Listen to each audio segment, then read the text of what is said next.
Hey everyone, Spider-Man here. I know it's been a minute since I've uploaded any sort of martial arts stories, but since it's Halloween, I figured I'd tell you a real spooky tale about my time practicing fake martial arts. This was from back before my spidey sense was fully developed. And this is primarily going to be me talking about my experiences sparring with my old bullshit martial arts friend. Now, the first time we ever sparred was in his living room, and we were establishing the ground rules.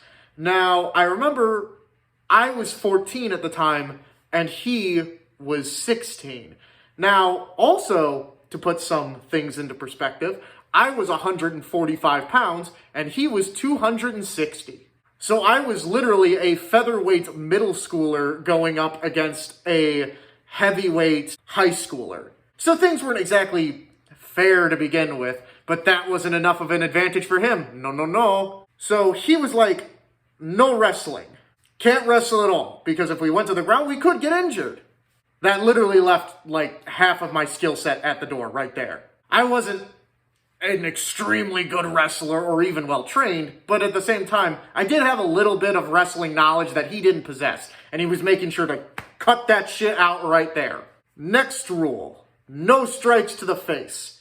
Now, this rule will become extremely ironic later, but immediately it's like, well, how is that any sort of realistic, especially when he is an acclaimed, martial artist, street fighter type kind of guy, oh, no punches to the face. Well, I thought, you claim to be like a real badass street fighter, but also, we can't have these, you can't take me down and you can't punch me to the face. Oh, well, that's really weird.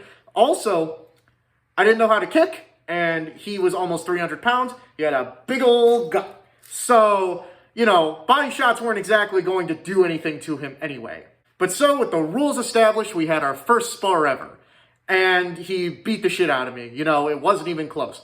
And one of the first strikes he landed was a hit to my face. It was a big old smack across my face.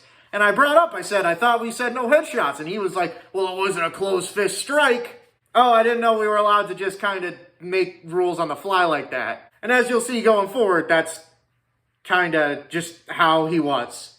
Over time, though, the rules began to morph and change, coincidentally coinciding when I would improve. He'd introduce some weird bullshit stipulation, I'd work around it, and then he would cheat and then introduce another weird bullshit stipulation, as well as a justification for that stipulation. It started with no head strikes. Oh, well, head strikes are allowed just so long as they're open palm. Well, eventually, when I started getting good at slap boxing, suddenly those open palms became closed fists.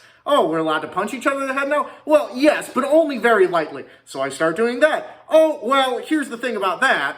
I only want to spar in my room now, where there is no room to punch. I'm not joking. This was a real thing that he did. So then we only started to spar in his room, which was extremely cramped and tiny, where a super large Wing Chun man like him had all of the advantages. I didn't exactly have the room to keep my distance and use my boxing and move around. That was completely cut off as an option for me. So what did I do? I got really good at clinching. I started clinching him and strike him while we were clinching. Well, what did he start to do there? He started to headbutt me. Oh, headbutts are allowed now? Well, it's only natural. I would headbutt you on the street. Yeah, I would also have punched you in the face on the street and taken you down day one, but I guess, street rules only apply when he starts losing. So I say, all right, whatever, and I start to work my way around the headbutts. Well, guess what he does then? He takes me down. Oh, but I thought we weren't gonna wrestle because wrestling could be dangerous. Oh, yeah, well, we're up here in my room, which, has less, space, so there's less variables for injury. And I say, okay. So then I start working on my bottom game. And you know what? My bottom game actually gets pretty decent. Not like by, not any sort of jujitsu decent, but decent for a guy with very, very, like, next to no grappling experience. Like, I'm able to, like, effectively block his strikes coming in at me on the ground.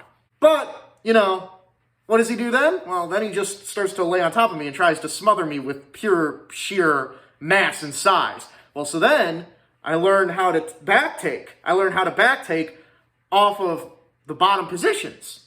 And then you know what he did after that? Oh, we never sparred again.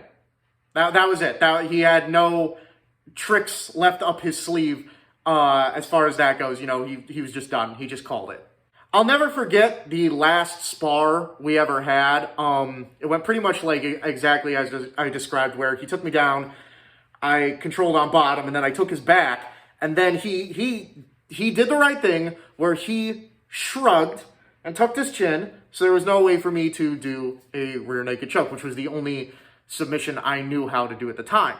So what I would do is I would, you know, strike his face, and he blocked his face. And I'm like, okay, so I start punching the back of his head. Not actually, you know, we were doing the Street Fighter training bullshit, you know, kind of street defense stuff. And so I was just miming punches to the back of the head to show him, like, hey, these would hurt. This would hit you. You know, you're not safe. This isn't a good position to stay in. I did this for like 25 minutes or some shit. And maybe it wasn't actually that long, but it felt like it was 25 minutes. And I was just like sitting there like boom, boom, boom, boom, boom. And he was just turtled in that position. And I was just like, you know, these are strikes to the head, right? And he's like, yeah, I know. And I was like, well, do you really think you could just sit there and take like 50 strikes to the back of the head? And he's like, I have a really tough head. I'm not joking. That was a quote. That was his actual response to me, asking him, do you really think you could take 50 shots to the back of the head? Basic answer, yes. He absolutely believed that he could take 50 shots to the back of the head, unanswered, completely uninjured, and uninhibited. And coincidentally, that was the last time we ever sparred. You know, he didn't want to do it ever again after that. He was completely done. He tried to frame it as like, oh, you know, I have nothing left to gain from sparring you, like as in a superior way. Like, I am so many levels above you that sparring you is a waste of time. I don't learn anything from doing it, and I gain nothing, and therefore there's no point in it. And you know what? I believe him in the sense that, you know, he didn't learn anything from sparring me. You know, he just stayed the same. He stagnated. You know, I thought around my situations and I adapted to his bullshit, and, you know, he was just out of tricks, plain and simple. Alright, guys, but I hope you enjoyed this spooky Halloween martial arts story. And I'm Spider-Man, and I may see you again. I like this costume. I'll probably wear it again. When? I don't know.